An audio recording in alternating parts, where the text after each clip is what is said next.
আগের দিনের মিনি ব্লগে আমি তোমাদের সাথে কিন্তু শেয়ার করেছিলাম যে আমরা ঘুম স্টেশন পৌঁছে গেছি, আর এখন আমরা চলে এসেছি আমাদের রিসর্টে, যেটা আমরা বুক করেছিলাম। তো এই যে একটু ছোট্ট করে তোমাদেরকে দেখিয়ে দিই, এই রিসর্টটার নাম ছিল হচ্ছে আলিয়া হেরিটেজ রিসর্ট। আর পুরো রিসর্টটা কিন্তু এরকম সুন্দর ফুল গাছ দিয়ে সাজানো ছিল। আর এটা হচ্ছে ডাইনিং প্লেস, এটাও কিন্তু খুবই নিট অ্যান্ড ক্লিন ছিল। আর এখানে শুধুমাত্র কিন্তু ভেজ আইটেমই পাওয়া যায়।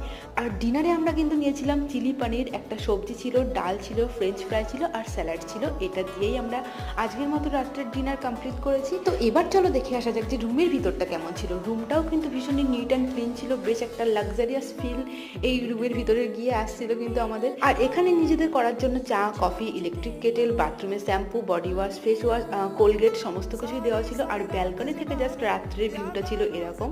আর নেক্সট মর্নিংয়ে আমরা এবার ঘুম থেকে উঠে ব্রেকফাস্ট করে এবার যাবো একটু মর্নিং ওয়াক করতে। তো আজকের পার্টে এটুকুই শেয়ার করলাম। ভিডিওটা কেমন লাগবে জানিও, ভালো লাগলে একটা লাইক করে দিও।